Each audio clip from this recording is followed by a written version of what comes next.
السلام عليكم ورحمة الله وبركاته. إن الحمد لله نحمده ونستعينه من يهده الله فلا مضل له ومن يضلل فلا هادي له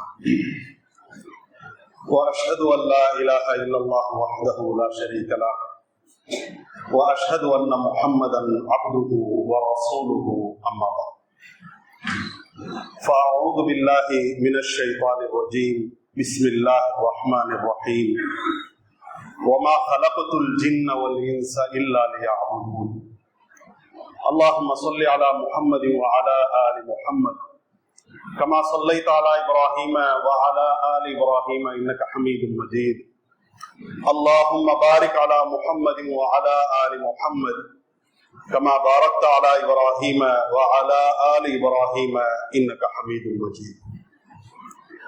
கண்ணியத்திற்கும் மாண்பிற்கும் உரிய எல்லாம் வல்ல அல்லாஹ்வின் நல்லடியார்களே, அல்லாஹ்வுடைய பேரருளால் சிறப்புமிகு ஜும்ஆவுடைய இந்த தினத்திலே மகத்துவம் வாய்ந்த ஜும்ஆ தொழுகையை நபி வழியில் நிறைவேற்றிட வேண்டும் என்பதற்காகவும் இந்த ஜும்ஆ நிகழ்வின் ஒரு அங்கமாக இருக்கின்ற இந்த ஜும்ஆ உரையை செவிமடுத்து விழிப்புணர்வையும் ஈமானிய புத்துணர்வையும் பெற வேண்டும் என்ற ஒரு உயரிய நோக்கத்தோடு அல்லாஹ்வுடைய திருப்பெயர் துதிக்கப்படுகின்ற அவனது ஆலயத்திலே நாம் அனைவரும் ஒன்று குழுமி இருக்கின்ற இந்த சமயத்திலே ஜும்ஆவுடைய முன்னுரையில் நான் உங்களிடத்திலே வாசித்து காட்டிய அருள்மறை குர்ஆனுடைய அந்த திருவசனம் என்பது நாம் அதிகமாக கேள்விப்படுகின்ற, பிறர் விளக்கம் சொல்லி விளக்கம் பெறுகின்ற வசனமாக திகழ்கின்ற குர்ஆனுடைய 51வது அத்தியாயம் சூரத்து தாரியாத்திலே இடம்பெறுகின்ற 56வது வசனம்.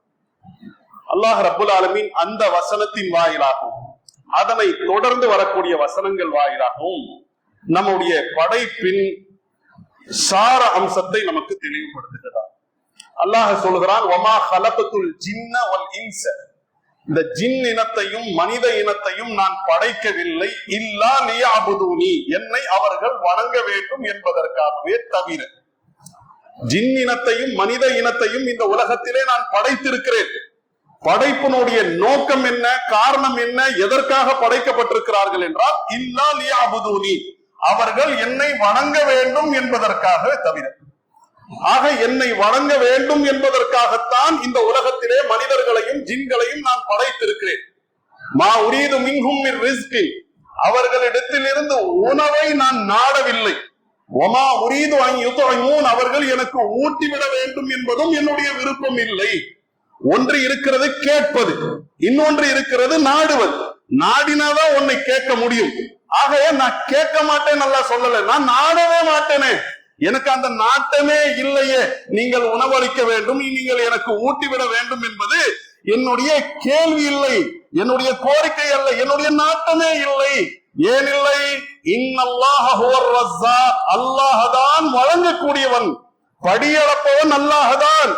ذுல் குவ்வா, அத்தனை பேருக்கு எப்படி கொடுப்பான்? ஆமாம், எல்லா பலங்களுக்கும் அவன் சொந்தக்காரனாக இருக்கிறான். அல் மதீன், உறுதி மிக்கவனாக அவன் இருக்கிறான். உறுதி மிக்க இறைவன் உறுதியான அடிப்படையிலே வழங்கக்கூடியவனாக இருக்கிற காரணத்தினால் இறைவனுடைய கோரிக்கையோ நாட்டமோ மனிதர்களிடத்திலே கேட்பது இல்லை. மனிதர்களை படைத்திருக்கிறான் எதற்காக? அல்லாஹ்வை வணங்க வேண்டும் என்பதற்காக. இதை உறுதிப்படுத்தக்கூடிய வசனங்கள் குர்ஆனிலே நிரம்ப இடம்பெற்றிருக்கிறது. குர்ஆனுடைய 40வது அத்தியாயத்தினுடைய 66வது வசனத்தை வாசியுங்கள். குல், தூதரே சொல்லுங்கள். என்ன சொல்லுங்கள்? நுஹீது அன் அஅ்புதல்லதீன ததுஊன மின் தூனில்லாஹ், அல்லாஹ்வை விடுத்து யாரையெல்லாம் எதையெல்லாம் நீங்கள் வணங்குகிறீர்களோ மக்களே, அதை விட்டு, அதை வணங்குவதை விட்டு நான் தடுக்கப்பட்டிருக்கிறேன். லம்மா ஜாஅனியல் பையினாத்து மிர் ரப்பி, என்னுடைய இறைவன் புறத்தில் இருந்து தெளிவான அத்தாட்சிகள் வந்து கொண்டிருக்க அல்லாஹ் அல்லாதவர்களை நான் எப்படி வணங்க முடியும்? அல்லாஹ் அல்லாதவைகளிடத்தில் என்னுடைய கோரிக்கைகளை நிறைவேற்றி தருமாறு நான் எப்படி கோரிக்கை வைக்க முடியும்? நான் கட்டளையிடப்பட்டிருக்கிறேன். அன் உஸ்லிம லிரப்பில் ஆலமீன், அகிலங்களை படைத்து பரிபாலிக்கின்ற அல்லாஹ்விற்கு சிரம் பணிய வேண்டும், அல்லாஹ்வுக்கு கட்டுப்பட வேண்டும் என்பது எனக்கு இடப்பட்ட கட்டளை. அந்த கட்டளையின் அடிப்படையில தான் என்னுடைய வாழ்க்கை. தூதரே சொல்லுங்க, சொல்லிட்டாங்க. குர்ஆனில வசனம் இடம்பெற்று விட்டது. ஓ உமிர்னா லினுஸ்லிம லிரப்பில் ஆலமீன், தூதராகிய எனக்கு மட்டுமல்ல என்னை பின்பற்றக்கூடிய அனைவருக்கும் இடப்பட்ட கட்டளை என்பது அகிலங்களை படைத்து பரிபாலிக்கின்ற அல்லாஹ்விற்கு நாம் பணிய வேண்டும் என்பதுதான். இதை ரத்தின சுருக்கமாக குர்ஆனுடைய 6வது அத்தியாயத்தினுடைய 162, 163 அடுத்தடுத்து வரக்கூடிய வசனங்கள்ல அல்லாஹ் பதிவு வைக்கிறார். குல் தூதரே சொல்லுங்கள், இன்ன ஸலாத்தி என்னுடைய தொழுகை, வனுசுகி என்னுடைய வணக்கத்தின் முறைகள், என்னுடைய வணக்கம் வணக்கத்தினுடைய முறைகள், வமஹ்யாய என்னுடைய வாழ்க்கை, என்னுடைய வாழ்க்கை நான் வாழ்வேனே, நான் பேசுவேனே, நான் நடப்பேனே, நான் என்னுடைய வாழ்க்கையை முன்னெடுப்பேனே, என்னுடைய வாழ்க்கை முழுமையும், வமமாதி என்னுடைய மரணம் வரைக்கும், லில்லாஹி ரப்பில் ஆலமீன் அகிலங்களை படைத்து பரிபாலிக்கின்ற அல்லாஹ்விற்கே சமர்ப்பணம். அல்லாஹ் இட்ட கட்டளை அடிப்படையில தான் என் தொழுகை, வணக்கத்தினுடைய முறைகள், என்னுடைய வாழ்க்கை, என்னுடைய மரணம்.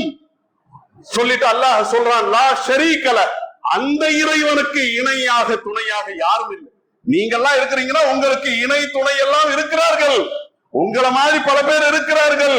உங்களை மாதிரி அன்பு செலுத்துவதிலே, உங்களுடைய வயசுல எல்லாத்திலையும் மற்றவர்கள் இருக்கிறார்கள். ஆனால் யாருக்கு மட்டும் நிகர் இல்லை? படைத்த இறைவனாகிய ரப்புல் ஆலமீனுக்கு மட்டும் நிகர் யாரும் இல்லை. வபிதாலிக உமிர்து, நான் இதற்குதான் கட்டளையிடப்பட்டிருக்கிறேன். வான அவ்வளவு முஸ்லிமீன், முஸ்லிம்களில் நான் முதன்மையானவன் என்பதை சொல்லுங்கள். அல்லாஹ்வுடைய தூதருக்கு அல்லாஹ் சொல்லுகிறான், சொல்லிவிட்டார்கள். குர்ஆனிலே வசனம் இடம்பெற்று விட்டது. ஆக இந்த வசனங்களுடைய சார அம்சமாக நாம விளங்க வேண்டியது, நாம் அனைவரும் இந்த உலகத்திலே படைக்கப்பட்டு இருக்கிறோம் என்று சொன்னால், படைப்பாக இருக்கிறோம் என்றால் படைத்தவனுக்கு கட்டுப்பட வேண்டும், படைத்தவனுக்கு அடிமையாக இருக்க வேண்டும். ஏன் அடிமையா இருக்கணும்? அவன் தான் அகிலத்தினுடைய அதிபதியா இருக்கிறான். எந்த இறைவனாகி அல்லாஹ் இருக்கிறானோ அந்த அல்லாஹ் தான் அதிபதியாக இருக்கிறான், சகலத்திற்கு சொந்தக்காரனாக இருக்கிறான். அவன் தான் அனைத்தையும் படைத்தான். எதை படைத்தான்? உடல் உள்ள, உடல் இல்லாத, சரீரம் உள்ள, சரீரம் இல்லாத, அறிவுள்ள, அறிவற்ற எல்லா ஜீவனையும் படைத்தவன் அவன்தான். ஹாலிக், அல்லாஹு ஹாலிகு குல்லி ஷைஇன், ஒவ்வொரு பொருளையும் அல்லாஹ் படைத்திருக்கிறான். அப்ப படைத்தவனுக்கு படைப்பு கட்டுப்பட வேண்டும் என்பது நியதி. படைத்தவனுக்கு படைப்பு கட்டுப்பட வேண்டும் என்பது நியதி. அந்த நியதியின் அடிப்படையில தான் நம்முடைய வாழ்க்கை போகுதா? நாமெல்லாம் படைக்கப்பட்டவர்களாக இருக்கிறோம். அப்ப படைக்கப்பட்டவர்களாக இருக்கிறோம் என்றால் நம்மை படைத்து இறைவனுக்கு கட்டுப்படக்கூடியவர்களாக நாம் இருக்கிறோமா? இறைவனுக்கு அடிமையா இருக்கிறோமா? சைத்தானுக்கு அடிமையா இருக்கிறோமா? இறைவனுக்கு அடிமையா இருக்கிறோமா? நம்முடைய மனோ இச்சை, எனக்கு தோன்றியதுக்கு நான் செஞ்சுட்டேன், என் விருப்பம் என்று சொல்லி நம்முடைய மனோ இச்சைக்கு கட்டுப்படக்கூடியவர்களாக, மனசு எதெல்லாம் சொல்லுதோ அதை செய்யக்கூடியவர்களாக, மனசு தொழும் சொன்னா தொழுவது, இல்லப்பா ஃபஜருக்கு நல்லா இழுத்து போதிக்கிட்டு தூங்கு என்று சொன்னால் அவனுடைய பேச்சை, நம்முடைய மனோ இச்சையினுடைய பேச்சை கேட்டு தூங்குவது. ஆக இப்படியாக ஷைத்தானுக்கு கட்டுப்படக்கூடியவர்களாக, நம்முடைய மனோ இச்சைக்கு கட்டுப்படக்கூடியவர்களாக, நம்முடைய பெற்றோர்கள் வழிகேடை நமக்கு சொல்வார்கள் அல்லவா, அந்த வழிகேடுக்கு கட்டுப்படக்கூடியவர்களாக, நம்முடைய பொண்டாட்டி பிள்ளைகளுடைய ஆசையை நிறைவேற்ற வேண்டும் என்பதற்காக ஹராம் ஹலால் வித்தியாசம் தெரியாம அப்படி கொஞ்சம் அப்படி பூந்து வெளியே வந்துடலாம் என்ற அடிப்படையில நம்முடைய குடும்பத்தாருக்கு கட்டுப்படக்கூடியவர்களாக, நண்பர்களுக்கு கட்டுப்படக்கூடியவர்களாக, வீட்டுல இருக்கிறவருக்கு நல்ல புள்ள, வெளியே போனாரா அவரோட சேர்ந்தார், இவரோட சேர்ந்தார், எல்லா விதமான அடிசாத்தியங்கள். அப்ப நண்பருக்கு கட்டுப்படக்கூடியவர்களாக, நம்முடைய குடும்பத்தினுடைய ஊருடைய பழக்கம் வழக்கம் அதற்கு கட்டுப்படக்கூடியவர்களாக நாம் இருக்கிறோம். நாமெல்லாம் படைப்பு என்று சொன்னா சைத்தானுடைய படைப்பு இல்லையே, நம்முடைய மனோ இச்சையினுடைய படைப்பு இல்லையே, நம்முடைய பெற்றோர்கள் நம்மை பெற்றெடுக்க தான் செய்தார்களே தவிர நம்மளை படைக்கவில்லையே, வடிவங்களை கொடுக்கவில்லையே. ஆக இவைகளை எல்லாம் வைத்து நாம சிந்தித்து பார்க்க வேண்டும். நாம் படைப்பாக இருக்கிறோம் என்றால் நம்மை படைத்தவன் அல்லாஹ், அந்த அல்லாஹ்வுக்கு கட்டுப்பட வேண்டும், அல்லாஹ்வுக்கு மாற்றமா நடக்க கூடாது. இந்த கட்டளை நம்மை நோக்கி இருக்கிறது.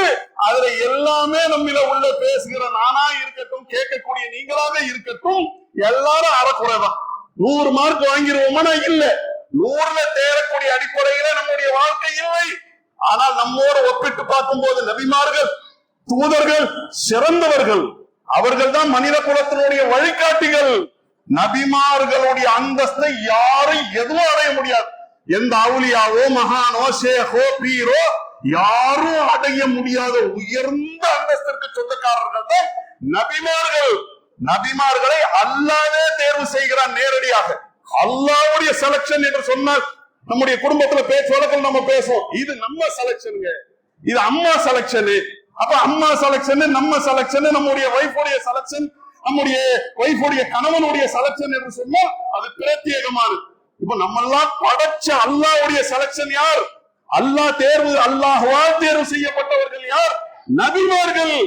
அந்த நபிமார்களை அல்லாஹ் எப்படி நடத்தி இருக்கிறான், அவர்கள் எப்படி நடந்திருக்கிறார்கள், எவ்வளவு பெரிய பாடம் நமக்கு இருக்கிறது. அந்த பாடங்களை எல்லாம் சிந்தித்து பார்த்தோமா? முதல் தூதர் யார்? ஆதம் அலைஹிஸ்ஸலாம். முதல் தூதர் மட்டுமல்ல, அவர்கள் தான் முதல் நபியும் கூட. முதல் நபியும் முதல் மனிதரும் அவர்கள் தான். முதல் தூதர் மட்டுமல்ல, முதல் மனிதரும் ஆதம் அலைஹிஸ்ஸலாம் அவர்கள் தான். முதல் மனிதர் என்று சொன்னா உங்களை நம்மள மாதிரியா? நம்மளாம் கூட மனிதர்கள் தான். நமக்கும் அவர்களுக்கும் வித்தியாசம் இருக்கிறது. நாமெல்லாம் பெற்றோர்களிலிருந்து வந்தவர்கள். பெற்றோர்கள் நம்மை பெற்றெடுத்தார்கள். ஆனால் ஆதம் அலைஹிஸ்ஸலாம் நேரடியாக அல்லாஹ்வால் படைக்கப்பட்டார்கள். குர்ஆன்ல வசனம் இருக்கிறது, லிமா ஹலக்து பியதைய, என்னுடைய இரு கரத்தால் எந்த ஆதமை நான் படைத்தேனோ. அப்ப ஆதம் அலைஹிஸ்ஸலாம் அவர்கள் நம்மை விடவெல்லாம் சிறப்பு வாய்ந்தவர்கள். எப்படி? அல்லாஹ் நேரடியாக படைக்கிறான், நேரடியாக உறுப்புகளை பொருத்துகிறான், நேரடியாக அவர்களுக்கு பலத்தை தருகிறான். குர்ஆன்ல அல்லாஹ் கேட்கிறான், யா அய்யுஹல் இன்சான், மனிதா, மா கர்ரக பிரப்பிக்கல் கரீம், சங்கை மிக்க கண்ணியம் நிறைந்த உன்னுடைய இறைவனுடைய நினைவை விட்டு உன்னை எது திசை திருப்பியது? எங்க திசை மாறி எங்கெங்கோ நீ போறிய பாயினத்தகவும் இங்கு சென்று கொண்டிருக்கிறீர்கள். மா கர்ரக பிரப்பிக்கல் கரீம் அல்லதி ஹலகக, அவன்தான் உங்களை படைத்தான். ஃபஸவ்வாக, உங்களை கட்டமைத்தான். ஃபஅதலக, உங்களுக்கு பலத்தை கொடுத்தான். குழந்தையா பிறக்கும் போது அவ்வளவு பலவீனம், இளமையில வரும்போது வாலிப வயதை அடையும் போது பெத்தவனையே கேட்க, நீ யாரு என்ன சொல்றதுக்கு கேட்கிற அளவுக்கு இவன் உயர்ந்துட்டான் பாருங்க. அல்லாஹ் சொல்றான், ஃபஅதலக, உனக்கு இந்த பலத்தை கொடுத்தது யார்? ஃபீ ஐ சூரத்தின் மா ஷாஅ ரக்கபக, அவன் எந்த வடிவத்தில் எல்லாம் உங்களை படைக்க வேண்டும் என்று நாடினானோ அந்த வடிவத்திலே உங்களை கட்டமைத்திருக்கிறானே, அந்த அல்லாஹ்வை நீங்க எப்படி மறக்கலாம் என்று அல்லாஹ் கேட்கலாம் பாருங்க. இது எல்லாமே நமக்கு இரண்டாவது என்று சொன்னாலும் கூட ஆதம் அலைஹிஸ்ஸலாமுக்கு முழுமையா பொருந்தும். நேரடியா படைத்தது அல்லாஹ், நேரடியா பலத்தை கொடுத்தது அல்லாஹ், நேரடியாக கட்டமைத்தது அல்லாஹ், நேரடியாக வடிவத்தை கொடுத்தது அல்லாஹ். அப்படிப்பட்ட ஆதம் அலைஹிஸ்ஸலாம் அவர்கள் படைக்கப்படுகிறார்கள். படைச்ச அல்லாஹ் சும்மா அப்படியே விட்டானா? இல்ல. நாமளாவது நம்முடைய பிள்ளைகளுக்கு சொல்லிக் கொடுப்போமா, கல்வியை கற்றுக் கொடுப்போமா அப்படிங்கிறது கேள்விக்குறி. கல்வியில பின்தங்கிய காரணத்தினால்தான் இத்தனை இழிவுகளை இந்த நாட்டில நாம் சுமந்து கொண்டவர்களாக இருக்கிறோம். ஆனா அல்ஹம்துலில்லாஹ் இன்னைக்கு கல்வியில மேம்பட்டு இருக்கிறோம். எதுல? ஒரு காலகட்டத்துல மார்க்கத்துல எல்லாம் இந்த ஊர மாதிரி இருக்கிறவங்க என்று சொன்ன இந்த பேர் நாமட்டு உலக கல்வியில மேல வந்துருச்சு. மார்க்க கல்வியில தலை குப்புற இருக்கிறத நாம பார்க்கலாம். நம்முடைய பிள்ளைகளுக்கு எந்த அளவிற்கு மார்க்கத்தை கற்றுக் கொடுத்தேன், வாழ்க்கையை அவர்களுக்கு உறுதிப்படுத்தி இருக்கிறோம், வாழ்வியலை உறுதிப்படுத்தி இருக்கிறோமா? வாழ்க்கை ஒன்று இருக்கிறது, வாழ்வியல் என்று ஒன்று இருக்கிறது. வாழ்க்கை வாழ்றோம், எப்படி வாழணும் மார்க்கத்தை தவிர வேற எதுவும் உங்களுக்கு சொல்லி கொடுக்காது. ஆக ரெண்டு ட்ராக்லையும் போயிட்டே இருக்கணும். கண்ட காலத்துல எப்படி ரெண்டு இது இருக்கிறதோ, தரம் இருக்கிறதோ, அந்த விதத்துல ரெண்டு தரம். உலக கல்வியும் அவசியம், மார்க்க கல்வியையும் விடக்கூடாது. இதுல இன்றைக்கு பின்தங்கியவர்களாக வேற வேற ஊர்கள்லாம் இன்றைக்கு முன் சென்று முன்னோக்கி செல்லக்கூடிய ஒரு அவலத்தை நாம் பார்ப்போம். அதை மாற்ற வேண்டும். ஆக நம்முடைய பிள்ளைகளுக்கு இந்த கல்வியை கற்றுக் கொடுக்கிறதுல நாம் பின்தங்கிடுவோம். ஆதம் அலைஹிஸ்ஸலாம் அவர்களுக்கு அல்லாஹ் நேரடியா கல்வியை கற்றுத் தருகிறார். வஅல்லம ஆதமல் அஸ்மா குல்லஹா, ஆதமுக்கு அனைத்து பெயர்களையும் அல்லாஹ் கற்றுக் கொடுத்தான். அப்ப பேர் மட்டுமா அல்லாஹ் கற்றுக் கொடுப்பா? இல்லை, பேரு, பேருடைய விளக்கம் என்று இன்றைக்கு பாட புத்தகங்கள்ல எதையெல்லாம் நாம படிக்கிறோமோ இதையெல்லாம் முதலில் படித்தவர்கள் யார்? நபி ஆதம் அலைஹிஸ்ஸலாம் அவர்கள். அல்லாஹ் நேரடியா கல்வியை கற்றுக் கொடுக்கிறான். அந்த கல்வியை நீங்க சொல்லி காட்டுங்க பார்க்கலாம். வானவர்களுக்கு அல்லாஹ் சவால் விடுகிறான். வானவர்கள் சுப்ஹானக லா இல்ம லனா இல்லா மா அல்லம்தனா, இறைவா நீ நமக்கு கற்றுக் கொடுத்ததை தவிர வேறு எதுவும் நமக்கு தெரியாது என்று வானவர்கள் தம்முடைய பலவீனத்தை ஆதமுக்கு முன்னால் ஒத்துக்கொண்ட சமயத்திலே ஆதமுக்கு அனைவரும் சஜிதா செய்யுங்கள், உஸ்ஜுது ஆதம, ஆதமுக்கு பணியுங்கள். ஃபஸஜது, அனைவரும் பணிந்தார்கள். பணிந்தவர்கள் யார்? உங்களை நம்புற மாதிரி பலவீனமான படைப்பு இல்ல, மிக பலமான படைப்பாக இருக்கின்ற வானவர்கள், மலக்குமார்கள்.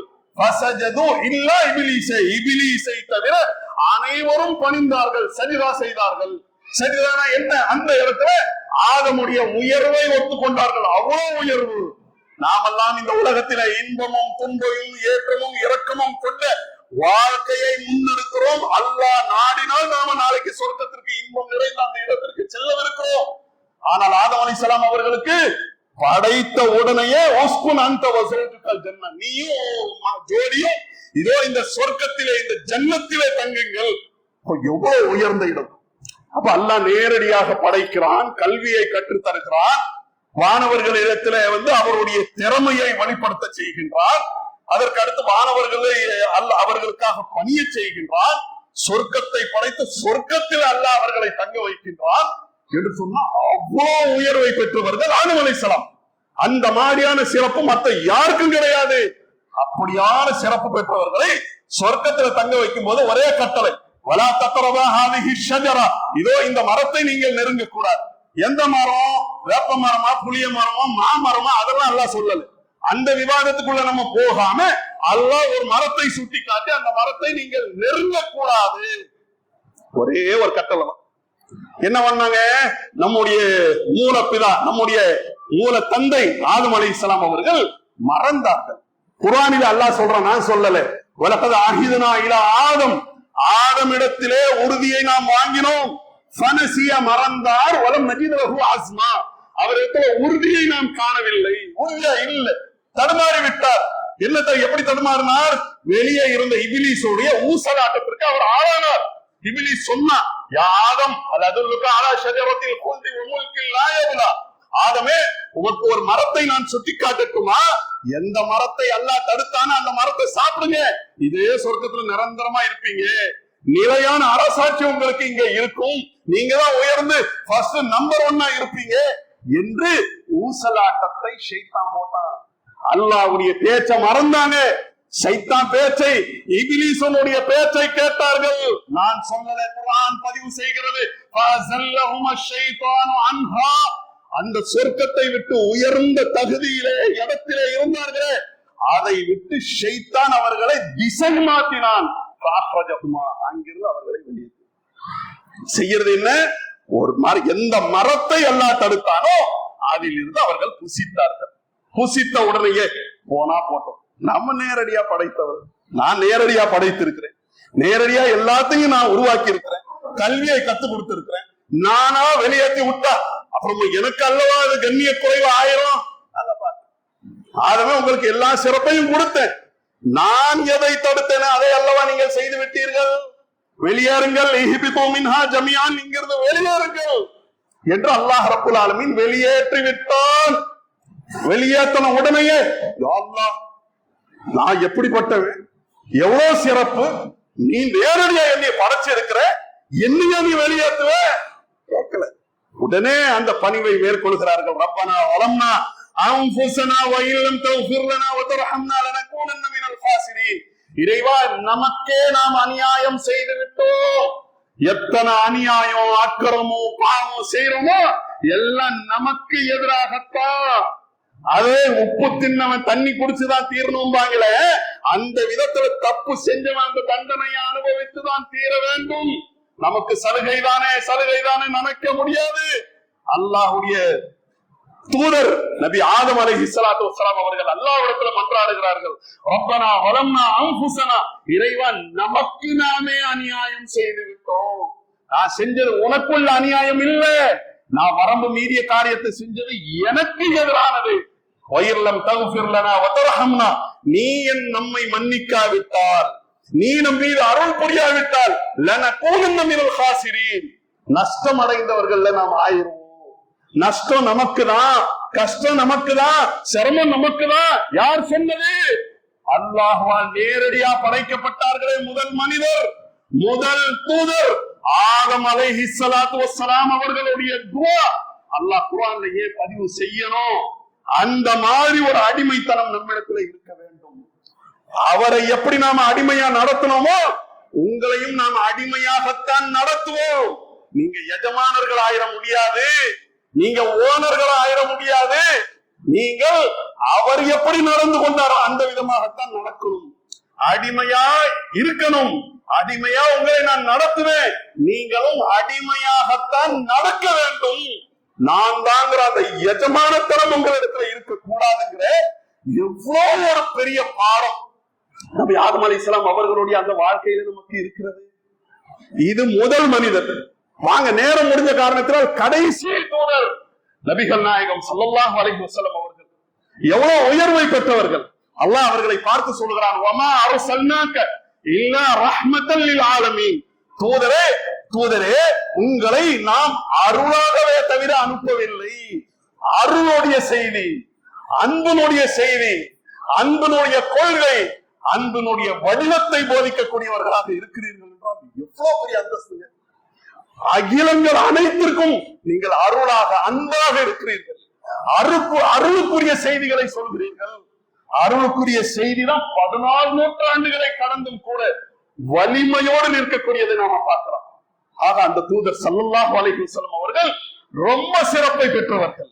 நபிகள் நாயகம் ஸல்லல்லாஹு அலைஹி வஸல்லம் அவர்களுக்கு மிஅராஜ் என்ற மகத்தான சிறப்பை கொடுத்தார். நேரடியாக அல்லாஹ் அழைத்து அவர்களுக்கு தொழுகைகளை கடமையாக்கினான், தம்மோடு நெருக்கினான். அல்லாஹ்வுடைய தூதர் ஸல்லல்லாஹு அலைஹி வஸல்லம் அவர்களுடைய பரிசுத்த அந்த வாழ்க்கை அல்லாஹ் சொல்றான், லஅம்ருக, தூதரே உங்களுடைய வாழ்க்கையின் மீது சத்தியம். அல்லாஹ் ஒரு பொருளின் மீது சத்தியம் செய்யும். வல் அஸ்ரு வஷ்ஷம்சி வல்லைலி, இரவின் மீது சத்தியம், சூரியன் மீது சத்தியம், காலத்தின் மீது சத்தியம் என்று அல்லாஹ் எதன் மீதெல்லாம் சத்தியம் செய்யறான். வல் ஃபஜ்ரி, அதிகாலையின் மீது, வைகரையின் மீது சத்தியம் என்று எதன் மீது சத்தியம் செய்யறானோ அதனுடைய சிறப்பை சொல்ல வேண்டும் என்பது அதனுடைய அர்த்தம். அல்லாஹ் சொல்றான் 15வது அத்தியாயத்துல, லஅம்ருக, தூதரே உம்முடைய ஆயுளின் மீது சத்தியம். அப்ப அவ்வளவு பரிசுத்தமான அந்த வாழ்க்கை அல்லாஹ்வுடைய தூதர் ஸல்லல்லாஹு அலைஹி வஸல்லம் அவர்களுடையது. அது அப்படிப்பட்ட அந்த தூதர் ஸல்லல்லாஹு அலைஹி வஸல்லம் அவர்கள் இவ்வளவெல்லாம் சிறப்பு கொடுக்கப்பட்டார்கள். அகிலத்திற்குரிய தூதராக இறுதி வரைக்கும் அவர்கள் தான், இறுதி காலம் வரைக்கும் அவங்க தான் நபி. நாளை ஈசா அலைஹிஸ்ஸலாம் அவர்களே, எந்த ஜீசஸை நாம கொண்டாடுகிறோம் என்று நேற்று கிறிஸ்துமஸை கிறிஸ்துவ அன்பர்கள் நண்பர்கள் கொண்டாடினார்களோ அந்த கிறிஸ்து அவர்களே கூட, அந்த ஜீசஸ், அந்த ஈசா அலைஹிஸ்ஸலாம் அவர்களே கூட இறுதி கட்டத்திலே இறங்கும் போது தூதர் ஸல்லல்லாஹு அலைஹி வஸல்லம் அவர்கள் கொண்டு வந்த அந்த கொள்கையின் அடிப்படையிலே தான் நடப்பார்கள்.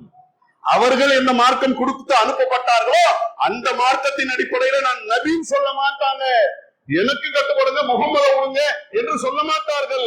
முஹம்மது ஸல்லல்லாஹு அலைஹி வஸல்லம் அவர்கள் கொண்டு வந்து அந்த கொள்கையின் அடிப்படையில நடப்பார்கள் என்றால் எவ்வளவு பெரிய சிறப்பு. அப்படி சிறப்பு வாய்ந்த அந்த தூதரை அல்லாஹ் ரப்பல் ஆலமீன் எப்படி நடத்தினான், அவர்கள் எப்படி நடந்தார்கள். ரசூலுல்லாஹி ஸல்லல்லாஹு அலைஹி வஸல்லம் அவர்கள் மார்க்கத்தினுடைய பிரச்சாரம் செய்யறாங்க. யார் யாரோ வந்துட்டாங்க, யார் யாரோ வந்துட்டாங்க. அபூஜஹலுடைய மகன் இக்ரிமாவுக்கு அல்லாஹ் நேர வழியை தருகிறார். அப்படி யார் யாரோ வருகிறார்கள். அப்துல்லா இப்னு உம்மு மக்தூம் வருகிறார்கள்.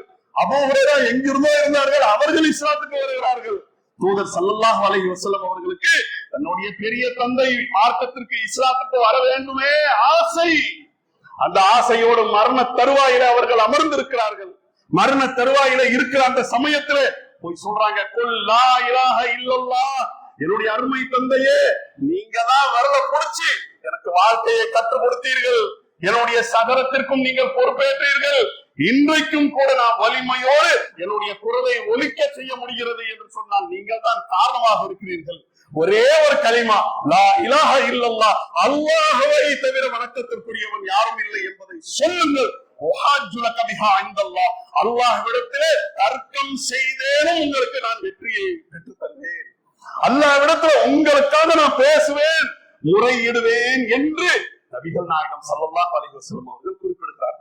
பக்கத்துல அபூஜஹல், இன்னொரு அல்லாஹ்வுடைய தூதருடைய எதிரி, ரெண்டு பேரும் அதர்கபாம் மில்லத்தி அபீக, உங்களுடைய முன்னோருடைய அந்த வழியை விட்டு நீங்கள் விலகி செல்லவிருக்கிறீர்களா, போயிடாதீங்க, முகம்மதுடைய அழைப்பை ஏற்காதீர்கள் என்று சொன்ன சமயத்திலே அந்த அபூ தாலிப் என்பவர் அலா மில்லத்தி அப்துல் முத்தலிப் என்னுடைய தந்தை எந்த வழியில இருந்தார்களோ அதே வழியிலேயே நான் போய்க்கிறேன், முகமதுடைய வழியை நான் ஏற்றுக்கொள்ளவில்லை என்று சொன்ன சமயத்தில் அவ்வளோ வருத்தப்படுகிறார்கள்.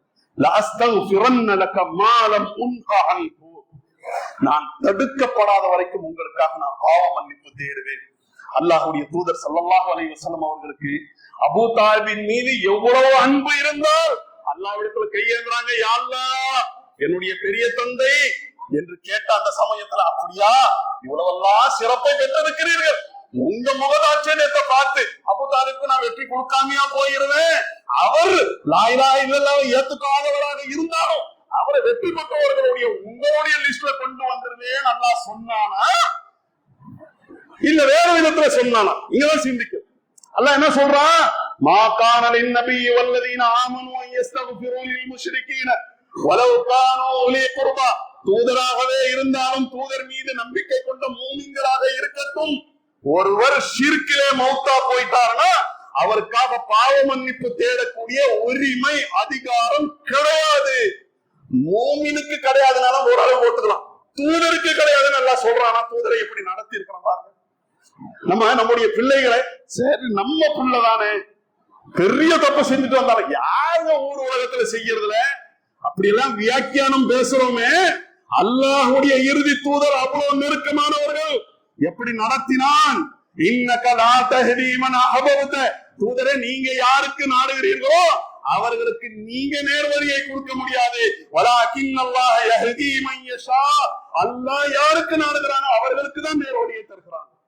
இப்ப நம்ம எல்லாம் நேர்வழியை நோக்கி வந்திருக்கிறோம், நேர்வழியினுடைய செய்திகளை ஆர்வத்தோடு செவிமடுக்கிறோம் என்று சொன்னால் அதன் அடிப்படையில் நடக்கணுங்கிறதுக்காகத்தான் அல்லாஹ் ரப்பல் ஆலமீன் மகத்தான கிருபை நமக்கு செய்திருக்கிறான் என்றால் அந்த அருளை நாம எந்த சேதமும் இல்லாமல் முன்னெடுக்கக்கூடியவர்களாக இருக்க வேண்டும். அப்ப தூதர் ஸல்லல்லாஹு அலைஹி வஸல்லம் அவர்கள் அல்லாஹ் எப்படி நடத்துறாங்க? நபிகள் நாயகம் ஸல்லல்லாஹு அலைஹி வஸல்லம் அவர்களிடத்துல ஒரு மனிதர் வருகிறார், ஐனா அபி யா ரசூலல்லாஹ், அல்லாஹ்வுடைய தூதரே நான் இஸ்லாத்துக்கு வந்துட்டேன், நான் இஸ்லாத்தை ஏற்றுக்கொண்டேன், என் தந்தை இஸ்லாத்தை ஏற்றுக்கொள்ளவில்லை, அவருடைய நிலை என்ன? கேட்ட உடனே ரசூலுல்லாஹ் சொல்றாங்க, ஃபின்னார், நரகத்திலே. அவர் திரும்பி செல்கிறார், திரும்பி செல்லக்கூடியவர்களை அழைக்கிறார்கள், அழைத்து சொல்கிறார்கள், இன்ன அபி வ அபாக ஃபின்னார், உன் தந்தை மட்டுமல்ல என் தந்தையும் நரகத்திற்குரியவர். சொல்லணும்னா எப்படிங்க?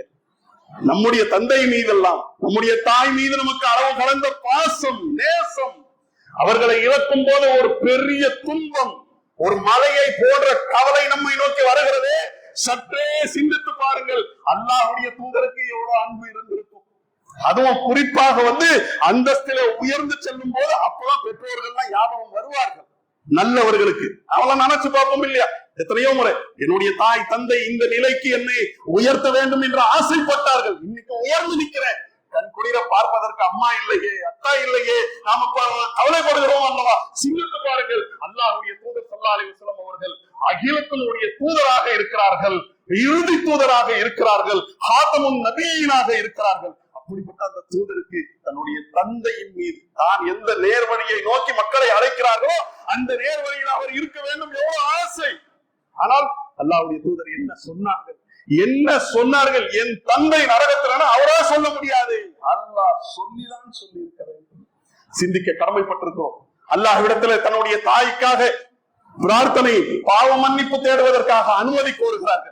அல்லாஹ் என்னுடைய தாய்க்காக நாம் மன்னிப்பு கேட்க வேண்டும். அல்லாஹ் தடுக்கிறான், கேட்க முடியாது. ஏன்? அவங்க குஃப்ர்ல ஷிர்க்ல மௌத்தா போயிட்டாங்க. குஃப்ர்ல ஷிர்க்ல மௌத்தா போனவர்களுக்கு நீங்கள் எப்படி பாவ மன்னிப்பு தேட முடியும்? சொல்லிட்டு அதற்கு அடுத்து நபிகள் நாயகம் கேட்கிறாங்க, சரி போய் அந்த கபரியாவது பார்த்துட்டு வரலாம், கபர் வேணா போய் பார்த்துக்கங்க, பாவ மன்னிப்பு தேட முடியாது என்று அல்லாஹ்வுடைய தூதர் ஸல்லல்லாஹு அலைஹி வஸல்லம் அவர்களை தடுக்கிறான் என்றால் எப்படி அல்லாஹ் நடத்தி இருக்கிறான் என்பதை கவனிக்க வேண்டும். அவர்கள் எப்படி நடந்திருக்கிறார்கள் என்பதையும் கவனிக்க வேண்டும். நேரம் முடிகிறது, ஒரே ஒரு நிமிஷத்துல ஒரு செய்தியை பாருங்கள். குர்ஆனிலே நீங்கள் பார்க்கலாம். குர்ஆனுடைய 80வது அத்தியாயம், ஆபாச வதவல்லா, கடுகடுத்தார், முகத்தை திருப்பிக் கொண்டார். யார் கடுகடுத்தார்? யார் முகத்தை திருப்பிக் கொண்டார்? யார்? தூதர் ஸல்லல்லாஹு அலைஹி வஸல்லம் அவர்கள். அப்துல்லா இப்னு உம்ம மக்தூம் என்ற ஒரு பார்வையற்ற நபித்தோழர் ரசூலுல்லாஹ்விடத்துல வரும்போது ரசூலுல்லாஹி ஸல்லல்லாஹு அலைஹி வஸல்லம் அவர்கள் குறைஷிகளுடைய அந்த சமுதாயத்தினுடைய பெரிய தலைவர்களோடு பேசிக் கொண்டிருக்கிறார்கள். அப்ப பார்த்து இவர் வந்து சலான் சொன்ன உடனே கடுகொடுத்தார்கள், முகத்தை திருப்பி கொண்டார்கள். நீ வரக்கூடாதுங்கிறது அவனுடைய வாதமா இருக்கிறது. கொஞ்சம் விலகி இருந்து அவன் வந்த பிறகு அதுக்கு அடுத்து சரிபடுத்தி இருக்கலாமே என்று நினைத்த அந்த சமயத்துல இந்த நினைப்பு சரி கிடையாது, இது சரி கிடையாது. ஆபாசவத்தவெல்லாம் கடுகடுத்தார், முகத்தை திருப்பி கொண்டார். அஞ்சாஹுல் ஆமா, ஒரு பார்வையற்றவர் இவரிடத்துல வந்தமைக்காக என்று அல்லாஹ் சொல்கிறான் என்றால் யாராக இருக்கட்டும் என்னுடைய அடிமைகள் தான், அவர்கள் தூதர்களாகவே இருந்தாலும் சரி என்று அல்லாஹ் நமக்கு சொல்கிறான் என்றால் நாம் அல்லாஹுடைய அடிமைகளாகத்தான் இருக்கிறோம் என்பதை ஏற்று அடிமைகளாக எப்படி நபிமார்கள் நடந்தார்களோ அந்த விதமான அடிமைத்தனத்தை அல்லாஹ்வுக்கு சமர்ப்பித்து செல்லக்கூடிய நல்ல மக்களாக இருக்க வேண்டும். ஒவ்வொரு தொழுகையினுடைய ஒவ்வொரு ரக்காத்திலையும் இதுதான் நாம ஒப்பந்தமா போட்டு அதை மீறி விடுகின்றோம். நமக்கு அது தெரியாமல் இருந்து விடுகிறது. என்ன ஒப்பந்தம் போடுறோம்? இறைவா நாம் உன்னையே வணங்குவோம். உன்னையே வணங்குவோம்னா என் மனோ இச்சையை வணங்க மாட்டோம், சைத்தான வணங்க மாட்டோம், கெட்டதை வணங்க மாட்டோம், கெட்டதை நோக்கி போக மாட்டோம் என்பது அதனுடைய அர்த்தம். இறைவா உன்னையே நாம் வணங்குவோம், உன்னிடமே உதவியும் தேடுவோம் என்று சொல்லிவிட்டு அதற்கு மாற்றம் செய்வது எப்படி? ஆக ஒப்பந்தங்களை பூர்த்தி செய்யக்கூடியவர்களாக இருக்க வேண்டும். அந்த ஒப்பந்தங்களையும் உயர்ந்த ஒப்பந்தம் அல்லாஹ்விடத்துல, இறைவா நீ எஜமானன், நான் உன்னுடைய அடிமை என்று ஒத்துக்கொள்வதும் அதற்கு அடுத்து அந்த அடிமை தளத்தோடு நம்முடைய வாழ்க்கையை முன்னெடுப்பதும் தான் என்ற அந்த ஒப்பந்தத்தை பரிபூர்ணப்படுத்தியதற்கு சமமானது. அல்லாஹ் ரப்பல் ஆலமீன் இப்படிப்பட்ட இந்த ஒப்பந்தத்திற்கு மகத்தான கூலியை வைத்திருக்கிறார். இதுதான் ஓரிரை கொள்கை, இதுதான் ஏகத்துவம். அப்படிப்பட்ட அந்த ஏகத்துவத்தில் வாழ்ந்து மரிக்கக்கூடிய நல்ல மக்களாக இருக்க வேண்டும். அல்லாஹ் அருள் புரிவானாக. அல்ஹம்துலில்லாஹி ரப்பில் ஆலமீன். அல்ஹம்துலில்லாஹி வஹ்தஹு வஸ்ஸலாத்து வஸ்ஸலாமு அலா மன் லா நபிய்ய பஅதஹு. கண்ணியத்திற்கும் மாண்பிற்கும் உரிய எல்லாம் வல்ல அல்லாஹ்வின் நல்லடியார்களே, இந்த உலகத்தினுடைய நிதர்சனங்களிலே, இந்த உலகத்தினுடைய நிகழ்வுகளிலே, யதார்த்தங்களிலே, தத்துவங்கள்ல ஒண்ணு என்ன தெரியுமா? மாறிக்கொண்டே இருப்பது. இந்த உலகத்துல எதுவும் நிலையாக இருக்காது, மாறிக்கொண்டேதான் இருக்கும். அதைதான் சொல்வார்கள், மாற்றம் ஒன்றே மாறாதது. மாற்றம்ங்கிறது இருந்து கொண்டே இருக்கும். குழந்தையா பிறந்தோம், அடுத்த கட்டத்தை நோக்கி வருவோம், அதற்கடுத்து வாலிபம், அதற்கடுத்து இளமை, அதற்கடுத்து திருமணம், அதற்கடுத்து கட்டம், அதற்கடுத்து முதுமை, அதற்கடுத்து தள்ளாத வயசு, அதற்கடுத்து மரணம். இது யதார்த்தம், மாற்றம். ஒரு விதையை நாம் விதைக்கிறோம், அது செடியா வரும். செடியா வந்தது செடியாவே நிக்குமானா? இல்ல, மரமாக வளரும். வளர்ந்தது செழிக்கும், செழித்தது காய்ந்து விடும், அதற்கடுத்து குப்பை கூலமாக மாறும். ஆக மாறிக்கொண்டே இருக்கும். ஒவ்வொரு நேரமும் நம்ம இடத்துல மாறிக்கொண்டே இருக்கிறது. ஒரு மணிக்கு பயான் ஸ்டார்ட் பண்ணும், இன்னைக்கு இப்ப 1:30 என்ற அடிப்படையில மாறிக்கொண்டே இருப்பது. நொடிகளாக மாறும், மணிகளாக மாறும், நாட்கள் மாறும், மாதம் மாறும். இப்படி மாறிக்கொண்டே இருக்கக்கூடிய மாற்றங்கள்ல ஒண்ணு என்னன்னு கேட்டா வருஷம் மாறும். இந்த வருடம் ஒரு வருடமாக இருக்கிறது, அடுத்த வருடம் மாறின உடனேயே என்ன ஆகி போச்சு? அது ஒரு கொண்டாட்டத்துக்குரியதாக. இன்றைக்கு நாம் அனைவரும் டிசம்பர் 27 இருக்கிறோம் என்று சொன்னா, டிசம்பர் 31 கரெக்டா அந்த நேரம் நைட்டு 12 மணி ஆவறதுக்கு 11:59 என்று வந்த உடனே 12 மணி ஆன உடனே அப்படியே உலகத்திற்கு விடிவு கிடைத்து விட்டதை போன்று புத்தாண்டு, நியூ இயர் என்ற அடிப்படையில கொண்டாடுகிறார்களே. என்ன மாறியது? அந்த மாற்றம் தான் இருந்துகிட்டே இருக்கு. உங்க வாட்ச் மாறுது, டைம் மாறிக்கிட்டே இருக்கிறது, நாள் மாறிக்கிட்டே இருக்கிறது, மாதம் மாறிக்கொண்டே இருக்கிறது. அதுல 2024 என்று இருந்தது, 25 மாறின உடனே அது என்ன சந்தோஷம்? அதற்கு இனிப்பு விநியோகிக்கிறது என்ன? வாட்ஸ்அப்ல நாளைக்கு ரொம்ப தலைவலியா இருக்கு, சீக்கிரம் படுக்கணும்னா அட்வான்ஸா வாட்ஸ்அப்ல போட்டு ஹாப்பி நியூ இயர் போட்டு காலையில மற்றவங்களுக்கு ஷேர் பண்ற அடிப்படையில எல்லாம் போய்கொண்டு இருக்கக்கூடிய ஒரு அட்வான்ஸான மூட நம்பிக்கைகளை மக்களிடத்துல நாம் பார்க்கிறோம். அதுல ஏற்படக்கூடிய காம களியாட்டங்கள், அனாச்சாரங்கள் கொஞ்சம் நஞ்சம் கிடையாது, அவ்வளவு பாதிப்புகளை ஏற்படுத்தக்கூடியதாக இருக்கிறது. இதுல சுருக்கமாக நாம் அறிய வேண்டியது என்ன தெரியுமா? இந்த வருஷம் மாறின உடனேயே, மாசம் மாறின உடனேயே, நேரம் மாறின உடனே எல்லாம் மாற்றம் கிடையாது. எது மாற்றம்? இஸ்லாம் சொல்லக்கூடிய மாற்றம் எண்ணு மாறுவதை கொண்டு மாற்றம் வராதுப்பா. உன் எண்ணம் மாறணும், உன் எண்ணம் மாற வேண்டும். அதே விதமாக ஒரு நம்பர் மாறுவதில்லை. உன்னிடத்திலே நேர்மை, நாணயம், நீதி, நன்மை இவை வரணும். அந்த மாற்றம் வரணும். அந்த மாற்றம் தான் உங்களுக்கு ஏற்றத்தை கொடுக்கும். இந்த இந்த ஏற்றம் தான் உங்களுக்கு மறுமையினுடைய வெற்றியை பெற்றுக் கொடுக்கும் என்ற மகத்தான கொள்கையை நமக்கு சொல்லக்கூடியதாக இருக்கிறது. நம்மளையே அது மாதிரியான ஒரு விதத்தில் நம்மையும் அறியாம எப்படி வந்துருது, 1ஆம் தேதி நம்ம சந்தோஷமா இருந்தோம்னா அடுத்த டிசம்பர் 31 வரைக்கும் அப்படியே அந்த சந்தோஷம் தொடரும் என்று நினைக்கிறோமே, இவைகள் மூட நம்பிக்கைகள். இந்த மூட நம்பிக்கைகளை விட்டு விலகி அல்லாஹ் நமக்கு சொல்லக்கூடிய தகவல் எப்படிப்பட்டது தெரியுமா? மகத்தான வெற்றி. எந்த வெற்றிக்கு பிறகு தோல்வி இல்லையோ, எந்த வாழ்க்கைக்கு பிறகு மரணம் இல்லையோ, எந்த இன்பத்திற்கு பிறகு துன்பம் இல்லையோ, எந்த ஆரோக்கியத்திற்கு பிறகு நோய் இல்லையோ, எந்த சந்தோஷத்திற்கு பிறகு துக்கமே இல்லையோ, அப்படிப்பட்ட அந்த சொர்க்கத்தை அடைய வேண்டும் என்பதற்காகத்தான் அல்லாஹ் நமக்கு வாழ்க்கையை கொடுத்திருக்கிறார். அந்த வெற்றியை நாம் நிச்சயித்துக் கொண்டால்தான் அதுதான் சந்தோஷம், அதுதான் நமக்கு திருப்தி.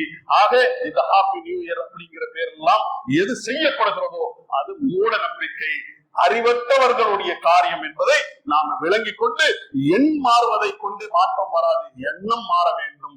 நம்பர் மாறுவதை கொண்டு மாற்றம் வராது. மனிதர்களிடத்துல நன்மையும் நேர்மையும் நாணயமும் வர வேண்டும் என்ற இந்த மகத்தான செய்தியை நாமும் அறிந்து பிற மக்கள் வரைக்கும் கொண்டு போய் சேர்க்கக்கூடிய நல்ல மக்களாக திகழ வேண்டும். அல்லாஹ் அருள் புரிவானாக. அல்ஹம்துலில்லாஹி ரப்பில் ஆலமீன். வஸ்ஸலாமு அலைக்கும்.